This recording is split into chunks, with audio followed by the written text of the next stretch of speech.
excited or anything. Talking about more realistic things that happen to everybody. So to really understand what I'm talking about, I have this book right here. This is about an 800-page book. Okay, this is what 800 pages looks and feels like. This is about how much information Facebook has collected over you, on the average user, over your lifetime. Facebook's been around for about 8 years now. So 800 pages of things you like, interests, friends, everything you can think of. That's a lot, okay? And when we're thinking about this, you know, one of these questions I had many questions when I discovered this. And of these questions, the three big ones is how do they get 800 pages? That is just ridiculous, okay? What do they need this information for, and what damage can be done with this information? The third one is really important to me because when I did my survey, a giant thing that popped out of this class is that half the people in the class didn't care if their information was given out. It was pretty much 50-50 down the middle. No one cared. And I feel that that's an alarming stat, and that's one of the reasons I incorporated that kind of presentation. But to begin with, the first one is how do they collect this information? Okay, most of this, as we can assume, is things that we know we share.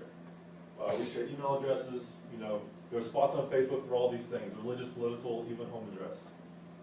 Facebook also, as you should know, I don't know if you do, but they collect everything, every inbox message you've ever commented, picture comments, status updates, even things I didn't list on here like location of where you log on.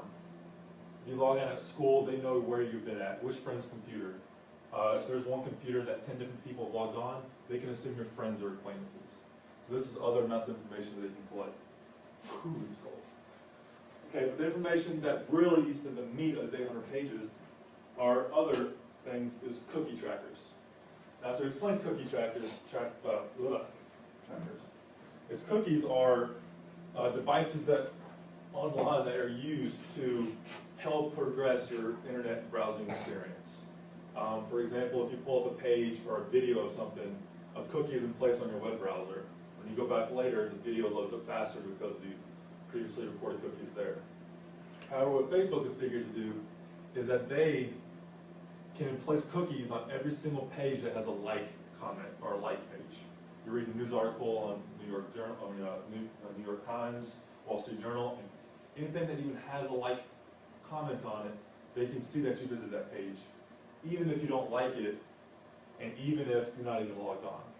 They're recording what you're doing, what you're looking at on pretty much any computer that you're using. And that's where the meat of this 800 pages of information comes from. There's lots of things that you probably don't want people to know or don't want people to collect on you. And just to think that everything you pretty much ever looked at is being recorded and viewed by somebody. It's just kind of a interesting situation. The next question we raise is, what do they need this information for? This may seem kind of pointless and pretty reasonable, but they use it for advertisers. Facebook isn't free, you know. It is a multi-billion-dollar corporation that is used to consider one of the strongest corporations in America. What they do is when they collect these cookies and collect this information, they can pretty much judge you on profiles. So if you look, for myself, for example, I'm looking at tons of sports articles, box scores, they know I'm an athlete. So when you go on the right side of Facebook, we've all seen the advertisements. You'll say, how do they know I live in Shreveport? How do they know I like to read mystery novels? This is how they collect that information. They can pretty much accumulate all the things you did, and they create a personal profile of who you are and self-advertisers. It's a very interesting way of doing things. But I've always heard those rumors that Facebook's going to, you've heard these rumors, Facebook's going to start charging money for their service and stuff, and you've probably all heard this, and this is, to me, it's the funniest thing in the world because they're doing plenty fine already. And the third question is what damage can be done with this information? As I said earlier, this is the most important, and it really comes down to identity theft. Now, I'm not saying, the hackers on the computers are doing it.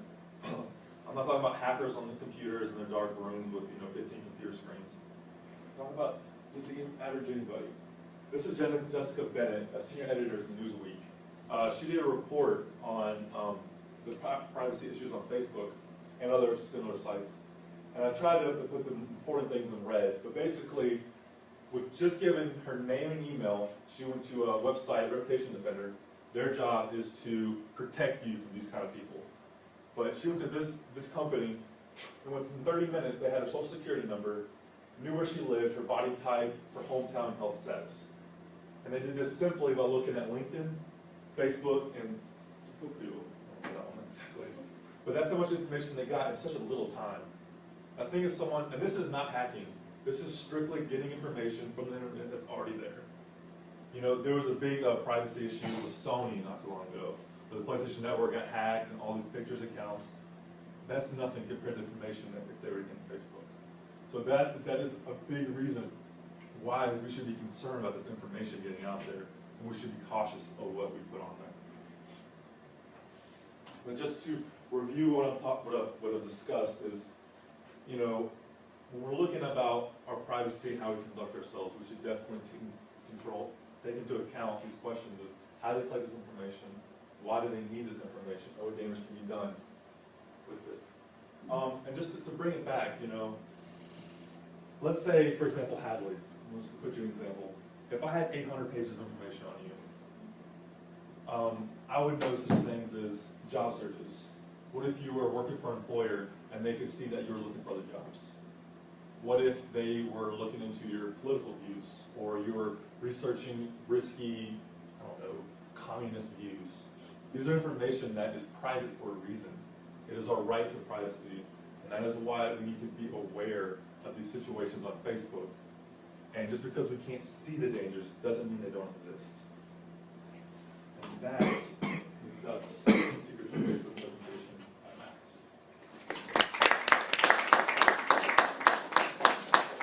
Are there any questions, comments, concerns? Yes? Did Jessica Bennett put her social security number on her Spokeo Facebook No. Insight?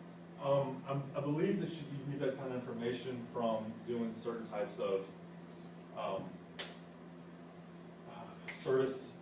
subscription services and stuff. I'm sure bank accounts, you know, I'm not sure to what extent that they got that kind of stuff.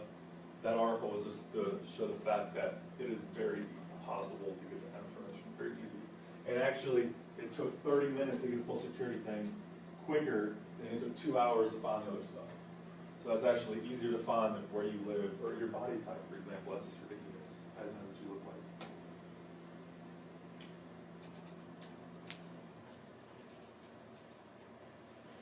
Any questions? Anyone? Yes. Would you think that, like in your opinion, would you think like knowing like privacy and private information about other people, and like say they were to do something about it, do you think this would cause like violence? Like, you know, Yes. You know, we've seen examples, I don't want to put this out there, but like homophobic tendencies, you know, someone found out that they were the other, you know, interests. I can see lots of hazing and whatnot. There's already we have sections of cyberbullying and whatnot, and this could just go to another level of that. It's very important. I mean, I feel like the biggest point of this presentation is to be aware of what you're doing. I have a Facebook account. I'm just like you, but I'm aware of what I put. I really don't like any articles. You know, I've been told about job employers and stuff, and they look at your Facebook, so I stay away from cussing and so much. To be honest, my Facebook account is nothing like who I am, to be honest. So do you think that, I mean, so just because the information's there, it's not like Facebook is selling information to my potential employers. They're sending a general group of information to their advertisers. So Well, is that dangerous? We don't know exactly what they're sending out to others. I don't know to the extent. That information is not really publicized. I don't know if they're sending us their names. I don't know if they're just sending us, here's a group of 500 people who like this kind of stuff. I don't know. I can't really comment to that fact. And actually that touches on his presentation about the terms of service. I didn't want to touch on this particularly. He gets more to that. Yes. what could be, let's see, after this, what could authorities do about this, like knowing that this is happening?